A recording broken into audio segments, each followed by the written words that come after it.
Good morning there, friends. Greetings also from Naga, the retired Python Software Foundation mascot. PyCon mascot used to float around PyCons in the age when we still have we still do some little snake mascots sometimes. It's not totally gone, but I'm not going to talk about Python really much tonight. Actually, this morning, isn't it, in this time zone? I'm going to talk about Martian math again. This is where I come close to storyboarding in the sense of making a cartoon show, uh, but it's more conceptual than that. It's not the actual sequence, although I do have some, I'll show you, comic book sort of manga versions. This, though, is really more about anime. And the premise is yes, it's kind of alien to think of multiplying 4 times 3 using this picture and computing the number of equilateral triangles or ETUs. So why not take that alienness and use it to our advantage by having it be what the Martians do when they multiply? And as Earthlings, we're pretty XYZ in our thinking, and it's unusual. So the Martian Protection Agency, United Nations, whatever. So in this version, the Martians are here, and there's actually restricted access to their asylum or sanctuary, wherever they're hanging out. And I've got this sort of Southwest theme going. They're in some kind of desert, and there's a mesa, and there's a fence. It looks like, oh, that's right, we're building a dam, see? So that's a dam, canyon kind of dam there in the bottom of the picture. And we say campus and a giant tetrahedron. That reminds us those are the Martians on the left and the Earthlings on the right. So again, it's a didactic cartoon. We start with these planar grids and build up intuitions around this way of multiplying with the utragon. Now, I didn't make that word up, and neither did Bucky Fuller, right? So if you've watched earlier videos, you'll see where that comes from. So we limber up, we get used to it as a flat phenomenon. We can use chopsticks to diagram what we're talking about. And then we start moving to volume, right? To limber up the mind even more. And so there's a volume version. So you see there's sort of a Sesame Street cutaway view where we've got the puppets or the animated characters or whatever you want in the foreground with various plots and threads. And then we cut away to where we're explaining Martian math. This is what's called the Tetra book. It's the one with the one page. Now these triangles are 2 on the edge all the way around. You can think of other Tetra books you might want to have, though. And therefore, the regular tetrahedron is a click stop. And then straight up and down would be another click stop. And we use these artifacts to give the Earthlings and Martians more mutual understanding of how they compute and how they do area and volume and so forth. Especially we're teaching about volume here, and how third powering and the tetrahedron go together, and unit radius spheres and sphere packing. So this is a weird cross section of the chasm. There's some kind of vehicle maybe, or kind of a gantry crane is what it is, with concrete sides so that it can roll and go over the top of the canyon and lower more concrete perhaps. This is on a whiteboard in the Linus Pauling house. So this could be more a genre of cartoon or comic book. It doesn't have to wait for the one right way to do it. I'm thinking more in terms of generic. Like this is a fountainhead of many implementations, and these are kind of iconic pictures designed to foment your imagination. The thing, though, is a hydroelectric dam is an appealing thing to have the Earthlings and Martians building together because it's a technology we want to talk about anyway, hydroelectric power and just electricity in general. Electricity is a very mysterious, um, it's something that we need to talk about. And what I don't focus on in Martian math is anything about UFOs. You're thinking, well, how come that if the Martians are here and helping us build a dam, what about their spaceships? How did they get here? And isn't this another one of those?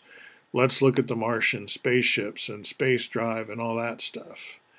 And actually, my cartoon doesn't do that because I'm more interested in like sort of Bonneville Power 1940s sort of giant generator kind of dam, Hoover Dam type stuff is what I want this cartoon to teach. Because I don't want to waste time on science fiction technology that we don't know anything about. And you say, well, we do know, the government knows. It's like it's very secret, and just watch Joe Rogan and that other guy, Lazar, whatever. But see, that's a dependency that I don't think I want or need for this cartoon, right? Because I just want to get into known math. Now, this other approach, this is where Earthlings go to Mars and they leave this guy behind. They think he's lost or dead, I mean, but he's not. So he has to figure out how to survive while they come back for him or whatever, if they're going to be able to do that. He's very ingenious about it, and that's a whole other thing of Earthlings thriving or not, surviving or not on another planet on Mars. And I'm fine with all kinds of science fiction going forward. The Martians coming here is far less likely. For one thing, we know there are no Martians of that kind. But I'm kind of playing off retro science fiction, and I'm not trying to make it believable, right? I'm not trying to fool people into thinking this is actually happening. I'm more interested in a premise. It's like all those time machine cartoons where kids go back and hang out with dinosaurs or whatever. You know, anytime you have to believe in a time machine, I think that's similar to having to believe in UFOs and stuff. It's a plot gimmick, hyperspace, hyperloops, wormholes. I'm not saying don't do that and don't have science fiction. It's just I want to tinge this with science fiction, but then spend a lot of the time actually doing didactic math that's not contingent on empirical stuff being true regarding either UFOs or, well, all kinds of stuff, time machines, time travel. I talk about Back from the Future as a mental attitude. I'm not really, you could have the Martians come to Earth in a time machine from the future. I hadn't really thought of that. And so there aren't any UFOs in the sense of flying objects. There are time machines, and the Martians materialize. We could do it that way. They come from the future. Maybe they're us from the future, from Mars. They're humans coming back to help themselves. One of those time loop things. Maybe, again, it's not up to me entirely. I'm just putting these out there as the kind of cartoon I'd like to help make and see, because I'm eager to get more of this mathematics shared, and this looks like a useful vector for doing that, right? It would help get this stuff in. Now, we can also take an anthropological approach. I am very Wittgenstein-minded. He's a philosopher who sort of, I think, took anthropology to an extreme where it does become philosophy. You look back on yourself with the eye of an anthropologist, and it's kind of Nietzsche. Nietzsche was good at that too, right? You see yourself with an alien mind, a very kind of dispassionate, disinterested, you could say. You become your own specimen, your own guinea pig. So I think Wittgenstein was good at being a philosopher, and the kind of thing he talks about, language games, in investigating the foundations of mathematics, that all comes up in Martian math, right? It's an exploration of the foundations of logic and math or whatever, right? Talking about different unit volume conceptions, different powering, different images of what it means to third power. We don't say cubing necessarily, and so forth, right? There's a lot there. And if you've watched a lot of my videos, you're probably convinced that in terms of, and again, I like the Sesame Street format because just because we've seen a great animation once doesn't mean we don't want to see it again. And what they do on Sesame Street, or did, is go through the old favorites a lot, keep rifling through the collection. As it grows, don't just stop showing the old stuff, keep showing everything as the collection grows, and I like that approach. We can fade over into hypertunes here. All of this could just be cast as a hypertune, which may not even have a soundtrack. If it's designed to just be a reverie in a tech bar or a coffee shop or whatever you call it.